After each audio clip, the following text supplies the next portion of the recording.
Hello. Good afternoon. Good afternoon. Just because it's not shining, your garden will be beautiful. For those of you I've not met yet, I'm Dr. Leanne Schluter. I'm clinic owner here at Greenwood Family Chiropractic. I know it's not every day when you start off in a doctor's office that you start off in a group setting, though the initial information is the same for everyone. It's just designed to save time.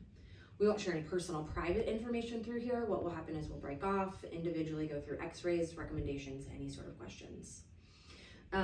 Often by this point, people will ask me what got me into chiropractic care. And I was just a really sick kid growing up. So whether it be from antibiotics multiple times a year, strep throat, bronchitis, sinus infections, ear infections.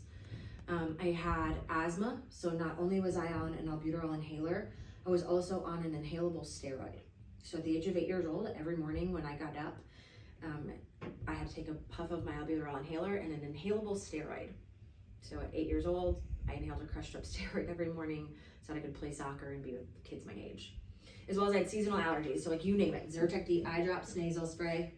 Fast forward, the first time I was ever under regular chiropractic care was when I was a student in chiropractic school. Had looked back more retrospectively to realize I hadn't taken a puff of my albuterol inhaler, not one antibiotic, and all of the over-the-counter allergy medication had expired. Realized at that point, like, maybe this chiropractic thing was onto something. From there, traveled throughout the country studying under some of the top doctors. Between myself and the fellow doctors in the office, we have over a decade alone in just postgraduate training, which is one of the reasons why we have patients that drive from all over the state: Greenfield, Mooresville, Kokomo, Terre Haute, Columbus, Pendleton. Today, 3 very simple but very important things. We're gonna talk about the top 2 disease killers in the United States, number 1 killer that's not a disease, and then x-rays, normal and abnormal. That way when we break off and you see your x-rays, you'll understand how that shifting can cause, whether it be headaches, neck pain, back pain, but how that can actually lead to the top 2 disease killers. Which probably makes no sense right now when I tell you that your bad back may lead to disease, though I guarantee you by the time we break off and see your x-rays, you'll have more knowledge about the foundation between the two. Right, because think about this, if I ask you what is the one system that controls every single function inside of the human body, it's the what? Nervous. Yeah, this is the interactive portion through here. 2 reasons why. 1, research finds the more you interact, you actually retain and use 60% more of that information, which is why church have notes now. Secondary component is just honestly like the faster that you answer, the faster you get to see your x-rays. So yes, the one system that controls every function is the nervous system. Yeah, so your brain and spinal cord are what control everything. Your brain has to communicate those messages down through the spinal cord, out along those nerves, regardless. So for your heart to beat, for your lungs to breathe, for your stomach to digest, every single message has to be communicated uninterrupted. Though imagine this. Imagine I take a pair of scissors and I cut the nerve that goes to your heart. What happens? Yeah, your heart stops, you die. Fact or belief? Let's talk. Do you die when no one was confident in that answer at all. Do you die when your heart stops or when your brain stops? Brain. Yes, sometimes people think heart, but you can stop the heart, take it out, put in another one, reconnect those nerves. It's what a heart transplant is. Same accord, if I'm brain dead, you get my heart, a lung, a kidney, and you reattach, you reconnect that power and potential, and it literally gives that dead organ life. So instead of cutting that, what if I just take these bones at the base and I shift them and I crush the nerve root that goes out to the heart? And I leave that there over time. Over time, is that heart going to build more health, or is that heart going to build more disease? And sometimes it's hard to understand what it would be like to physically cut a nerve to an organ. When I was training out in Dallas, I had a patient, her name was Rachel. Rachel's mom didn't want to be pregnant with her, so while she was pregnant, she didn't do things right. So Rachel didn't form right. Organs were all flip-flopped, her intestines were in 3 pieces. So her doctor called it her Humpty Dumpty surgery, because what they did is they took everything out, they put everything back together again. And a couple of days after surgery, she said, I don't really feel well. And they're like, yeah. Because we took out every single one of your organs. About 5 days later, they finally went in to do exploratory surgery, and what they found was that her stomach was completely shriveled up, black and rotted. Doctor said it almost looked like a raisin. All right, well, at that point, you've got to figure out more what's going on. So I want you to pay attention right up through here. So you see this dark nerve? That is your vagus nerve, it's your 10th cranial nerve. It's part of your autonomic nervous system. So just think autonomic, automatic. Because when you go to bed, heart's still beating, lungs still breathing, stomach is still digesting. They accidentally cut that branch of the vagus nerve that went out to the stomach. They physically had to take out her stomach. They gave her a feeding tube into her small intestines, gave her 2 months to live. She owed the hospital over $2 million. I think if you physically cut a nerve that goes out to the organ, it rots, it dies. So what if we just scale that off and pinch that off and you leave that there over time? You've got to think about what's more slowly happening over the course of time. Because really when we talk about disease inside of the body, we have to look at what the top 2 disease killers are in the United States. Any ideas? Yeah, heart disease. I don't have another good one. Heart disease is one. The other one has a lot of different categories. Diabetes is 4th. Cancer. Heart disease and cancer. On average, those 2 affect 5 out of 6 Americans, which, do you know that number is closer to 1 in 20 in almost every single other country in the world? Though think about this, as the average American, when we get out of bed in the morning, we typically judge our health by how we what? Yeah, rock hard abs, doing pretty good. How else? How we feel, right? Like if we wake up without an ache or pain, we're like, we're doing pretty good. Though the problem with that, though, if we're gonna judge health on feel, then we've got to take a step back and evaluate then what do the top 2 disease killers look and feel like? What does heart disease feel like? Can you feel good enough to answer? So we never judge health on feel, because realistically, if you're the person who wakes up and feels great, we always think what? Never gonna be me. They'll look at this though, more than heart disease, more than cancer, the number 1 killer in the United States that's not a disease. Obesity? Ooh, that's a good one. In like 2012, 2013, they moved obesity into the disease category. Did they? Mhm. Okay. Yeah, it's a good one. Oftentimes people want to say car accidents because people in Greenwood are really bad drivers. Which I feel like says a lot since I was born and raised in Chicago area. I'll give you a hint. Oftentimes you'll see commercials on television for them. People have full cabinets in their bathroom dedicated to it. Prescription medication. Medicine overall, iatrogenic deaths, lots of different categories like hospital errors, just alone at properly prescribed, properly taken prescription medication kills 430,000 people every single year. Though, can we all agree, medicine has a time and a place. But you look at something like blood pressure, cholesterol, thyroid, pain. How long were you on those medications for? Yep. So look, we established if you take these bones and you shift them and you crush the nerve that goes out to the heart, that heart builds what? Health or disease? Heart disease, right? Symptom of heart disease, blood pressure goes up. But we're like, we've got that, no big deal, right? Take the pill, sprinkle it on there, blood pressure goes down. But every day that the damage stays here, guess what's building inside of the heart? Because when you go off that medication, guess what happens? Does it ever really get down to the root cause of the problem? People always wonder why being here would help with something like blood pressure, but University of Chicago, Journal of Human Hypertension, did a peer-reviewed research study, 2007, found a specific adjustment to this top bone actually lowers blood pressure better than 2 medications combined, HCTC and lisinopril. Why? Well, because it lets the brain communicate out to where it needs to go. See, when we judge health, we fail to realize that of all the nerves in our body, only 7% actually feel pain, 93% are function. Which should make sense, because did anyone have to tell their stomach to produce hydrochloric acid this morning? Or their pancreas to regulate their insulin after lunch? Look, it makes sense though. The nerves in the base right through here. Shoulders, elbows, down to the tips of the fingers, or more importantly, the nerves that go right up to the heart and the lungs. Think about it. Heart attack, what's typically the first sign? Shoulder pain, hands go numb, right? Some people are like, my shoulder aches and my hands go numb. But it's only when I sleep, so it's not a big deal. Nerves in the lower back, ones that run down to the hips, knees, tips of the toes. If anyone's ever experienced sciatic pain, you know what I'm talking about, are the nerves that exit here that go out to all your digestion, reproduction, gallbladder, and prostate. Symptoms are our body's warning sign. Imagine I'm driving home and I see my check engine light go on, so clearly, as a female chiropractor, I know exactly what to do. So I take a little shiny piece of duct tape and I just plop it right over my check engine light. Inevitably, what's gonna happen to my car? But look, was it ever the check engine light that was the problem? It was a warning sign there was something underlying going on. I truly believe that symptoms are our biggest blessing, because there's no other way for our body to tell us and allow us to know, hey, there's something else underlying going on. Does anyone ever really do that with their car? So why do we keep doing it with our health? I had a patient, she started care, she was 64 years old the day she started it, and I asked her, I said, what's the number one most important thing in your life? She said, my husband, my kids, my grandkids, my job.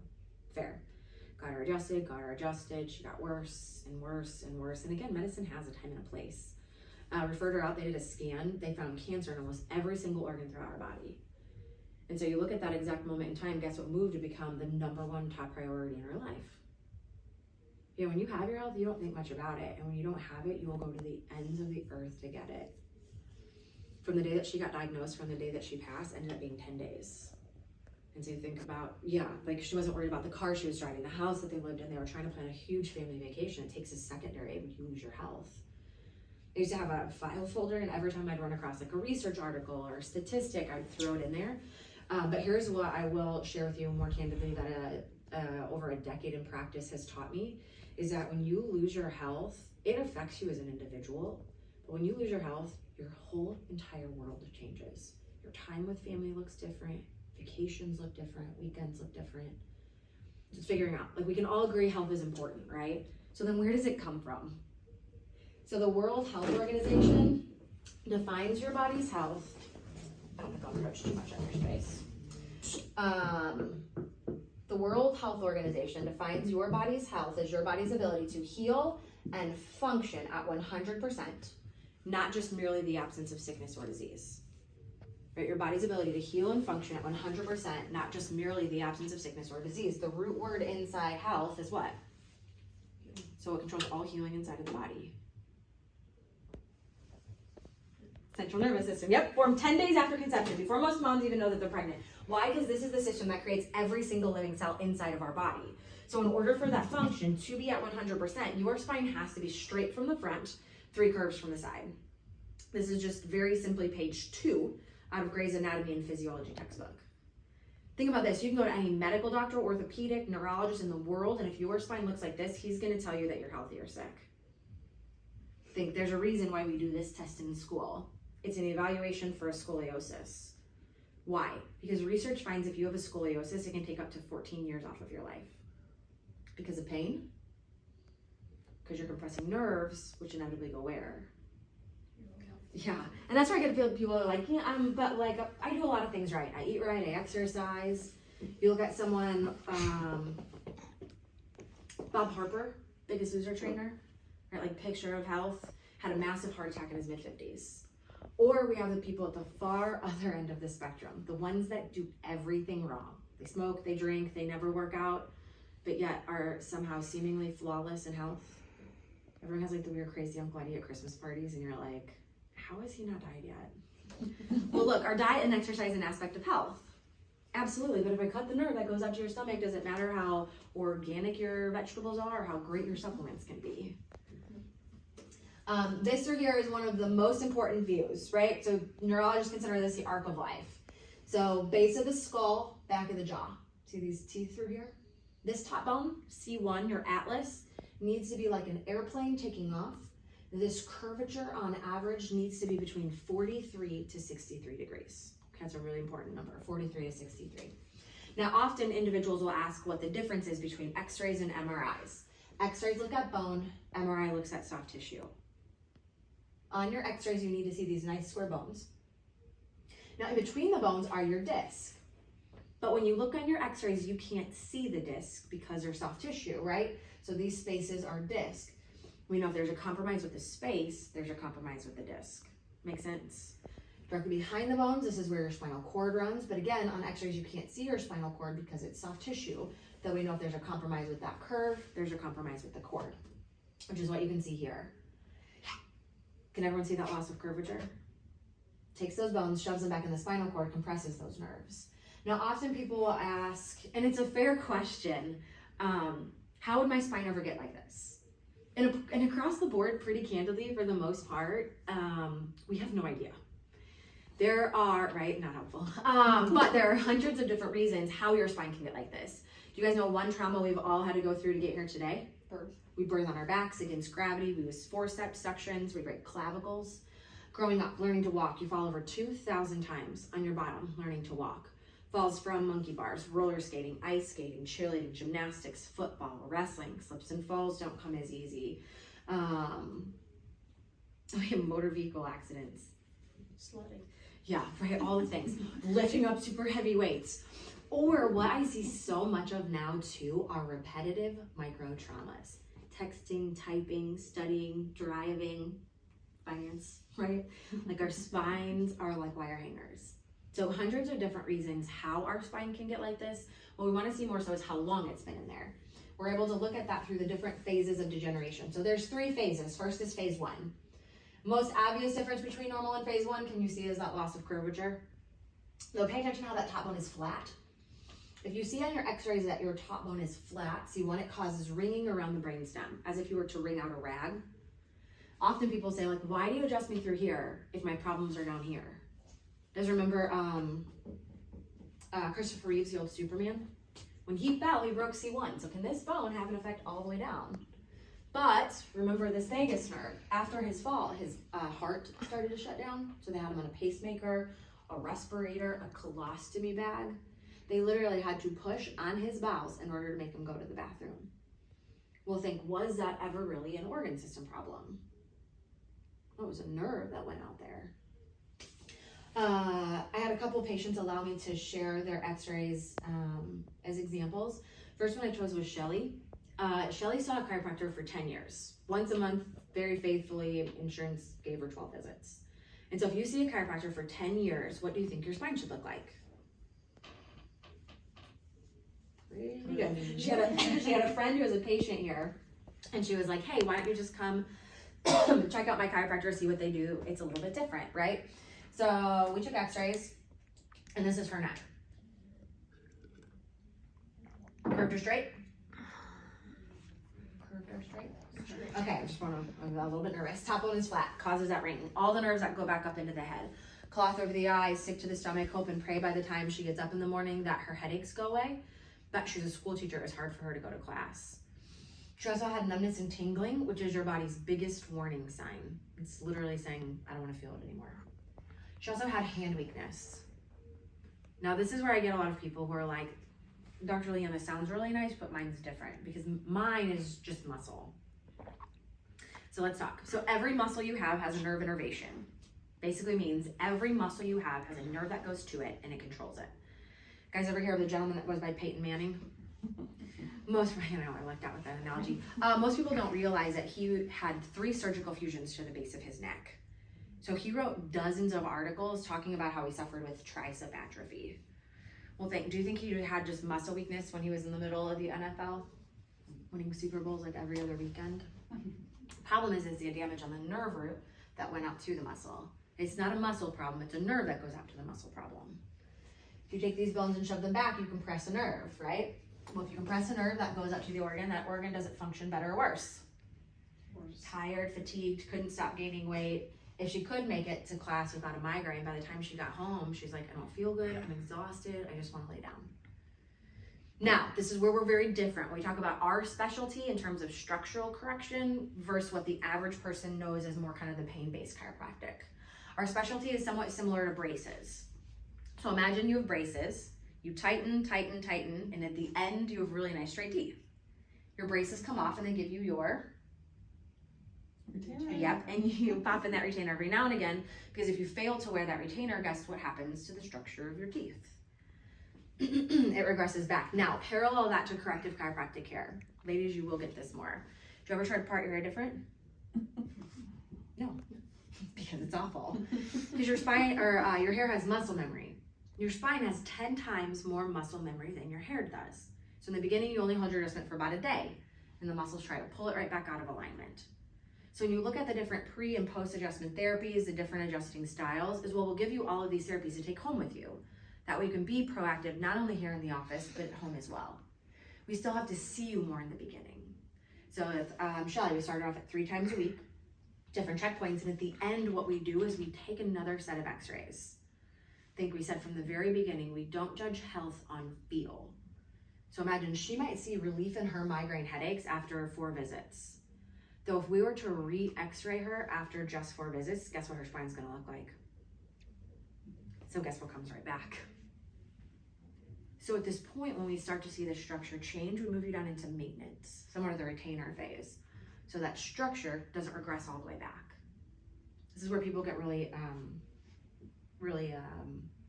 concerned, because they're like, wait, so does that mean that you're the chiropractor that thinks I need to be adjusted for the rest of my life?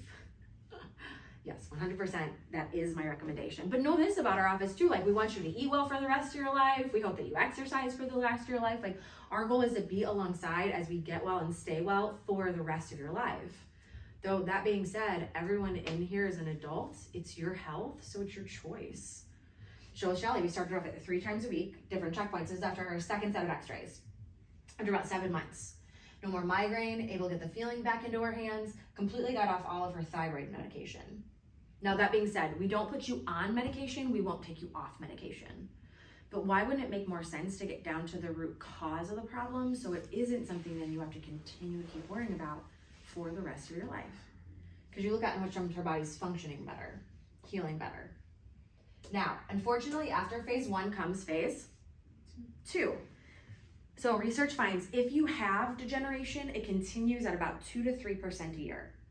I'm going to show you in the neck, though this applies anywhere throughout the spine, right? So you should have this curve. So all that force and stress of gravity is on the back of the bodies. It's where it should be. Though now say you lose that curve. Now where is that force and stress of gravity? On the front, right? And so our bodies are really smart. This is not stable. So what it does is it throws bone there. It's not healthy bone. It's sick, degenerative bone. See these hooks that are coming out?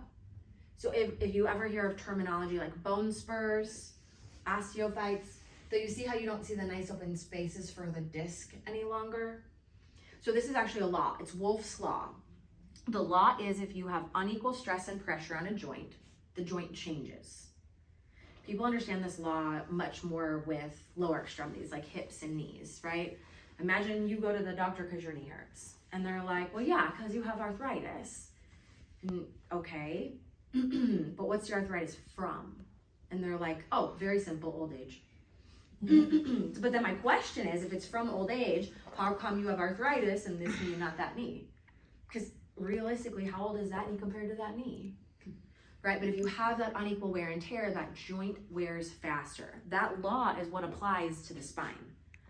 Terminology you'll hear, osteoarthritis, disc degeneration, joint degeneration. I'll oftentimes hear people and they're like, my mom had it, so I'll have it too. That's not how this works. This is wear and tear. Because guess what happens when you start to restore that structure? Now where is that force and stress of gravity? On the back. So it stops the progression of degeneration. Are we ever going to get a spine like this look 100% normal? But we can try to stabilize it so it doesn't progress into phase 3. Look how withered and tethered this cord is. Who has more symptoms, phase 1 or phase 3?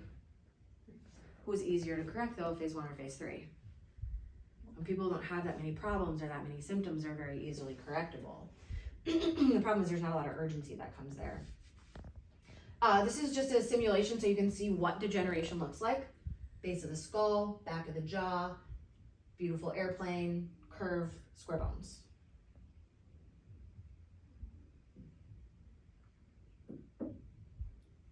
So you see how it flattens. See how that top bone's now flat. Bone shapes start to change, hooks come out.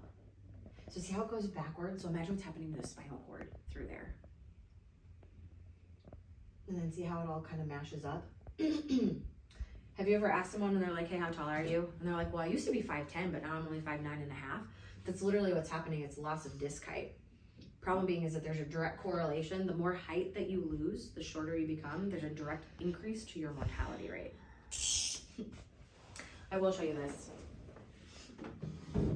Okay. Imagine 100% of the messages get from the brain out to 100% of the organs. That's life. 0% then would effectively be? Yep. So 60%. So 40% loss of function is the day we experience our first symptom. Though usually when we see a symptom, what do we do with it? Tylenol, ibuprofen, omeprazole. So we continue to keep moving this way. And eventually there's some point where we're like, listen, we've got to do something different. We start getting adjusted, we do our home care, we start feeling great, the symptom goes away. But then usually when the symptom goes away, guess what else usually goes away? Yeah, like why would I still, my sciatic's better and I don't have headaches anymore. Though the problem is often we're still doing all of the everyday activities or we still have underlying degeneration. So unfortunately, guess what comes back? And then when the symptom comes back, guess what usually comes back? Like I remember when I felt the greatest, I was getting adjusted, I was doing my home care. And so somehow we've allowed ourselves to get caught in this system where all we do is chase symptoms. Though the problem with that is it never actually allows for our body to get to and heal at this 100% potential. Like this is always our goal for you. This is Adam's grandma referred him in. Kind of got sucked into the medical merry-go-round. Think about this. If you don't feel good, you go to the doctor, they give you what? If that medicine doesn't work, you go back for the different what? Or the specialist who gives you the bigger and better. And if none of that works, the next step is they want to do what? Yeah, so in our society, how we view health is drug it, and if all else fails, we'll cut it out. And we consider that our what care system? Ear infection, antibiotics, tubes. Spine should be on the solid line, spines at the dotted lines, and absolutely this is something we can help with. Mom said yes, but I really trust my pediatrician. I'd like a second opinion. Absolutely. He said it does look like this start to be a scoliosis, so two things that they do. One is the watch and wait technique. If it gets worse, they brace, here to here, it's 23 out of 24 hours. Or they do Harrington rods, which are stainless steel rods where they literally open you up and fuse the rods to your spine. He said, but for right now, it might be some muscle spasms, so I'll send you home with a couple days of muscle relaxers and we'll see you back here in a week. And she said, I'm not putting my 10-month-old on muscle relaxers. So think about this. Why would it ever be that your pediatrician, your neurologist, your orthopedic doesn't say like, hey, do you know of anyone who knows how to help correct the structure of the spine? And it's the same reason why bring me those antibiotics and say, hey, Dr. Leanne, is this for a gram-positive or a gram-negative infection? I have no idea. We studied spine and nervous system. They studied drugs and surgery. So just our solutions to problems look a little bit different. Let me ask you this. Do you think kids need more or less care to have their spine corrected than an adult? More because they're changing? Yeah, they fall a bunch more. It's less, though, and here's why. All the problems can only be in there for how long? I'll never see someone who's 5 years old walk in here with phase 3 degeneration, ever. The only difference between phase 1 and phase 3 is what? Time. I have 3 littles of my own, a 5, 3.5, and a 1-year-old. And so people ask me all the time if I get my kids adjusted. And I have each one of them since the day that they were born. And really never because they complained about headaches, neck pain, or back pain. Though the great thing about what we do here is we don't just adjust for the headaches, neck pain, and back pain, right? We adjust for the 100% health and healing, and a great side effect of that is that the headaches, neck pain, and back pain go away. You'll see we're a big full family office. We have multiple family member discounts. And it's just really a simple question that we ask, is that if you could make a decision that would radically change the outcome for the health of you and your family, would you make it? So we see families. Okay, last one before we break off. So this is Steve. This is lower back. So it should be nice and straight, level pelvis. Spine should be on the solid line, spines at the dotted line. Came in, said, I think a lot of mine's just muscle. So we took x-rays, and he has damage on majority of the nerves throughout his lower back. Went through recommendations, finances, and he said, hey, I'm gonna do this. I just need to go home and think about it. I'm gonna come back next week. And so I've realized over the course of time that I'm gonna go home and think about it is just a really nice way to say what? It just means no. People understand teeth more than they do spines. Imagine you have a cavity that you go home to think about. On its, laughable, right? But on its own, does it get better, stay the same, or get worse? Because it's the progression of tooth decay. So guess what happens with the progression of spinal decay? So about a year later, what had started off as some mild lower back pain started to radiate down his leg. If you compress a nerve, that goes up to the organ. That organ doesn't function better or worse. Constipated. That is how your body rids itself of toxins. So if you're not ridding yourself of toxins, guess what's growing inside of you? They oftentimes say intestinal cancers and colon cancers are more man-made cancers. Also slated for back surgery. Does anyone in here know of anyone who's ever gone through back surgery? Are they typically better off? It's the last research I saw was a lumbar surgical fusion following 2 years has like a 75 to 80% failure rate. And I did find out this more recently, a couple months ago. The state of Indiana requires hospitals to be transparent about their shoppable fees. So I was interested to see. A lumbar or thoracic fusion costs $114,000. If it's in the cervical spine, it costs $134,000, according to Eskenazi. And so we probably have, we have dozens of patients with different types of back surgeries, and I'll always ask, if you knew it was such a high failure rate, was such a high price tag, why would you ever go through it? And what's been interesting is that across the board, it's almost been the identical same answer regardless of who I ask. People just want a quality of life. I want to be able to get on the floor, play with my kids and grandkids. I want to be active, retire, travel, stay active, right? Like, people just want that quality. But just like anyone, we start you off more in the beginning. We've got those different checkpoints. Again, after a second set of x-rays, about 7 months. No more leg pain, able to go to the bathroom normally, completely canceled his back surgery. Now, one thing, please don't leave here and tell people that your chiropractors cure back surgeries and thyroid problems and migraines. Because truly all we do is help remove interference so your body can get to and heal at that 100% potential. When we break off, we'll ask just a few simple questions. What do you see? What is it causing? What happens if you leave that there? And do you want to get it corrected? Time and money are typically the two biggest hurdles. Realistically, time-wise, for you to come in to do your pre and post adjustment therapies, to get adjusted, you're looking at about 20 minutes. 3 times a week is 1 hour out of your 168-hour week. Money-wise, it's been really candid to me over the course of the last decade that people have time and money for what they value. We'll have a plan for you. We understand every family situation, though, is different. So if we need to make modifications to that plan, you just have to communicate that with us. Ensure you get care that you need and deserve. For me, I'll share with you just kind of briefly where my passion comes from is that I'm currently at the age that my mom is a good friend.